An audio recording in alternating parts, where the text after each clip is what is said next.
Hello friends, चलिए शुक्ला का episode 120 में क्या हुआ देखते हैं। आज एपिसोड में हम देखते हैं कि डॉक्टर बोलते हैं कि सविता की हार्ट बीट बंद हो चुकी है, शी इज नो मोर, अब वो नहीं रही। इधर निरंजन जो है एकदम माँ के सामने हाथ जोड़ के एकदम रो रहा था, बहुत रो रहा था। प्लीज सविता को बचा लीजिए, बार बार कह रहा था। फिर हम देखते हैं कि सविता की आत्मा उसके शरीर से निकल कर जा रही होती है, निकल के सीधे लक्ष्मी माँ के पास आती है और उनको प्रणाम करती है। वो माँ से बोलती है कि माँ आप मुझे लेने आई है ना। तो लक्ष्मी माँ उनसे कहती हैं कि आ, नहीं नहीं सविता, तुम्हें ये क्यों लगता है कि मैं अपने भक्त का ऐसा ऐसा अंजाम होने दूंगी। और वो उनको बताती हैं कि तुम्हारे पति निरंजन ने मंदिर के पट खोल दिए हैं। तो सविता खुश हो जाती है। उसके बाद माँ आती हैं और आगे बढ़ के और सविता के ऊपर हाथ रखती हैं और कहती सविता अब तुम जाओ। जैसे वो ये कहती हैं तो सविता तुरंत यहाँ नींद से जाग जाती है और उसकी एकदम सब कुछ, एकदम उसकी हार्ट बीट सब कुछ एकदम नॉर्मल हो जाती है। सब लोग देख के एकदम खुश हो जाते हैं, एकदम खुशी का माहौल आ जाता है। और उसी में से सविता देखती है तो माँ जो बाहर बाहर खड़ी होती है शीशे से उसको देख रही होती है और उसको आशीर्वाद दे रही होती है, खुश रहो। यहाँ अदिति भागते हुए घर जाती है, निरंजन को बताती है। निरंजन अब माँ से धन्यवाद कहता है कि थैंक यू माँ सो मच सविता की जान बचाने के लिए। बाहर सब भक्त को पता चलता है तो सब भक्त बहुत खुश हो जाते हैं और एकदम त्योहार जैसा माहौल हो जाता है। यहाँ न्यूज़ पे जो रिपोर्टर होती है सविता की तारीफ करी होती है कि अरे वो उनको ढोंगी का बाल बोला गया था, अब सब लोग उनके भक्त हो गए हैं, सब सब उनके वापस सब लोग उनके माँ ठीक हो गई हैं तो सब लोग एकदम खुशी से नाच रहे हैं। ये सब देख रही होती है उसकी बहन कविता और उसको एकदम बहुत ज्यादा जलन हो रही होती है। उल्टा वो अपने पति पे गुस्सा आ रही होती है कि आपने अगर साइन ना किया होता तो आज वो मकान हमारे हाथ में होता। आप कितने, क्या कहते हैं, बेवकूफ आदमी है, कुछ नहीं, ना सर पे बाल ना सर के अंदर कुछ है आपके। वो कहती है कि नहीं, मैं उनको चैन से नहीं जीने दूंगी, मैं कुछ ना कुछ तो करूंगी ही। इधर सविता जब घर आती है तो सब लोग उनका स्वागत करते हैं और एक प्यारी सी बच्ची सविता को एक कमल देती है। अच्छा, जब घर के अंदर जाने लगती है तो सविता पूछती है वैभव से कि वैभव तेरे पापा कहाँ है। और तभी आवाज आती है ढोलक बजने की और निरंजन वहां खड़ा होता है। वो लाल रंग का टीका लगाया होता है, लाल गुलाल लगाया होता है। वो लक्ष्मी माँ को एकदम किसी दुल्हन की तरह लेकर आया होता है। बहुत सुंदर ये नजारा होता है, एकदम लगता है जैसे कि लक्ष्मी माँ डोली में बैठ के आ रही है और सब लोग उनका स्वागत कर रहे हैं। सुविता देख के बहुत खुश हो जाती है। फिर इसके बाद वो बच्चे जिन्होंने बाहर ढोंगीवाल लिखा था वो आते हैं और जो उन्होंने ढोंगीवाल लिखा था उसको पानी से पूरा उसको मिटाते हैं। उसको पूरा वो मिटा रहे होते हैं कि वैसा कुछ भी नहीं है। और खूब माफी मांगते हैं लोग कि सॉरी हमसे गलती हो गई, हमें माफ कर दीजिए, हम लोग गलत समझ लिया आपको। उसके बाद जो निरंजन देखता है कि श्रेया की तरफ, क्योंकि वो जानता है कि श्रेया ने उसको आइडिया दिया था कि घर पे आप माँ को ले आइए तो शायद माँ की जान बच जाए। उसके बाद यहाँ सब लोग आरती कर रहे होते हैं मिलके, लक्ष्मी माँ की नई मूर्ति की।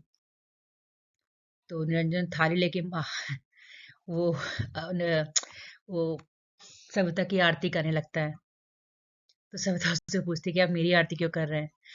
तो निरंजन कहता है कि तुम्हारी तुम्हारी जो शक्ति है वो लक्ष्मी माँ से है और हम इस परिवार की शक्ति तुमसे है, इसलिए तुम्हारी आरती हमें करनी चाहिए। वैसे भी इंसान जब कोई चीज खोता है तभी उसकी अहमियत समझ में आती है। Thank you so much Savita.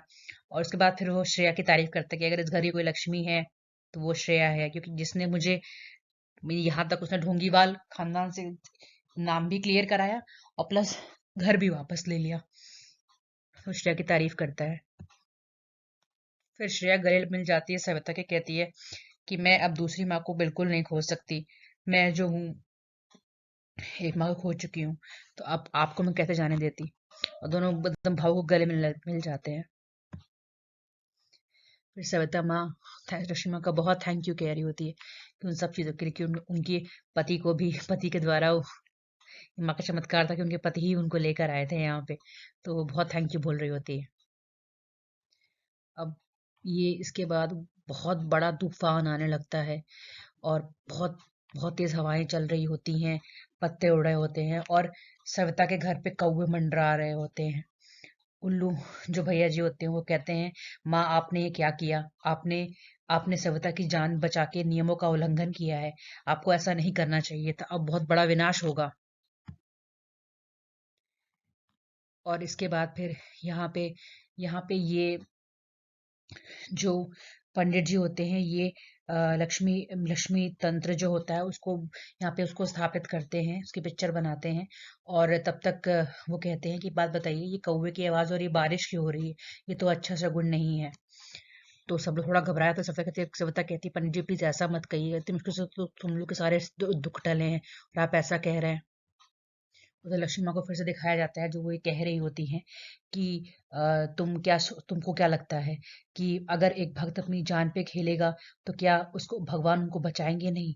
मैं भली भांति जानती हूँ कि इसके कुछ दुष्परिणाम होंगे, लेकिन उन दुष्परिणामों का उन विपत्तियों का एक समाधान भी हो, और वो समाधान है खुद सविता। और लेकिन अब ये सविता पर निर्भर करता है कि क्या वो उस उस विनाश का स्वागत अपने घर में करती है या नहीं, क्योंकि वही उसका समाधान करेगी। और इसी पे आज का हमारा एपिसोड खत्म होता है। आज का जो लक्ष्मी माँ का संदेश था वो कुछ इस प्रकार था। ईर्ष्या एक ऐसा गुप्त शत्रु है जिसे आप देख नहीं सकते, क्योंकि वे बाहर से नहीं अंदर से आ, आके प्रहार करता है।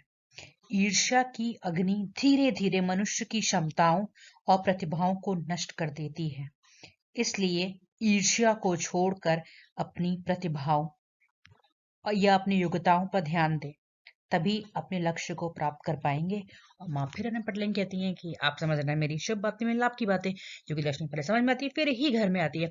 फ्रेंड्स प्लीज सब्सक्राइब करिए, आपका हर सब्सक्राइब बटन और लाइक बटन मुझे हिम्मत देता है नेक्स्ट वीडियो बनाने का। Thank you so much.